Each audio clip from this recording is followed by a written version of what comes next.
Great. So today I'm going to talk about subtech.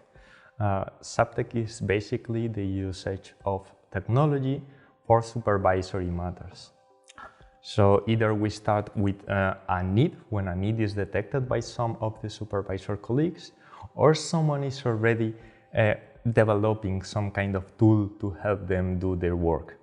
At this point, we need to evaluate and classify. So when new ideas come, the idea is that we have to assess how difficult it is to develop. Do we have enough data? Do we have access to the data? And perhaps there is already a solution in place. We need to assess all that. But when it is already being developed, we need to somehow help with development, help with the infrastructure. Perhaps we can give some advice on how to scale the system. And that's mainly the idea of the assessment. But we also need to prioritize, because not all ideas are equally good or equally needed. Then we need to align ourselves with the bank's purpose, with the strategic plan, with the available resources, etc. And mostly the cost benefit. We need to enhance the resources we have to make them count as much as possible. Given that, we need to start developing, and we can develop it three different ways. When the project is small enough, or we have enough resources, then we can develop it ourselves. Some other times we don't really know what's needed and we need to make some kind of pilot, then we also develop it ourselves. But if the project is bigger, perhaps we should count with the IT department. Then the idea is that we take advantage of the collaboration with other departments, such as the IT department, security, information systems, and so on.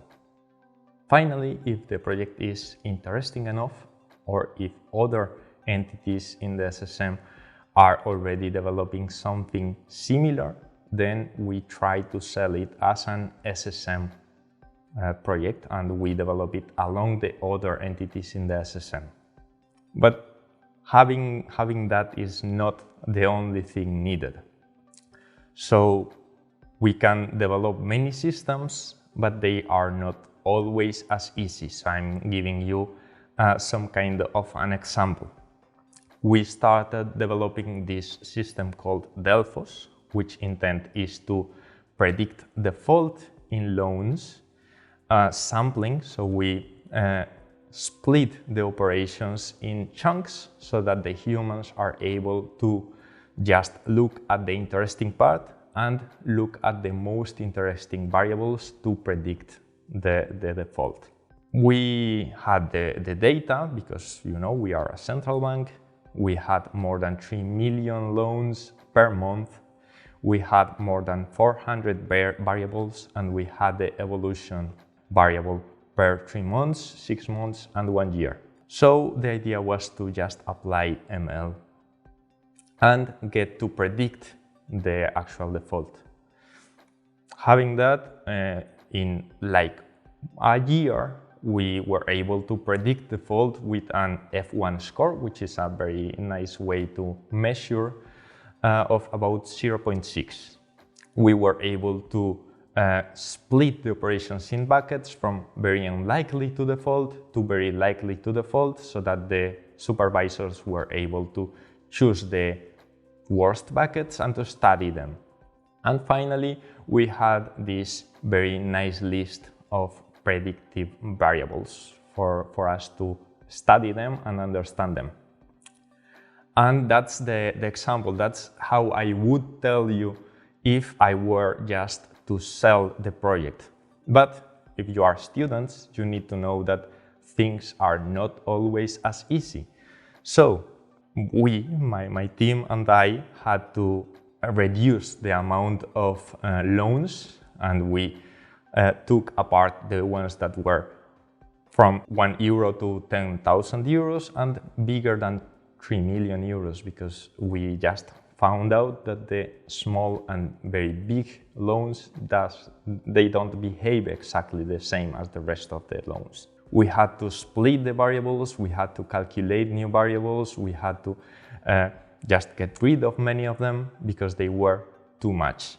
And that was quite a lot of work, and if you are not in the industry, nobody is going to tell you about that long and very hard work you have to do before you start actually working with ML. Apart from that, I only told you that we got the ideas of the ML, but we had to train literally hundreds of models. We had this sample was very unbalanced, so we needed to work a lot with the balancing of the sample, and we needed to predict differently depending on the timetable. So the idea is that all the work is hidden unless you are in the industry or taking a training. And I just want to encourage you to start small, to learn how to work with the business colleagues, and to be able to just think that what you are doing is a very long process, and what you are getting in the trainings is only the cases that were very profitable. But you need to work hard, be able to work with others, and most important, be able to fail and learn from that.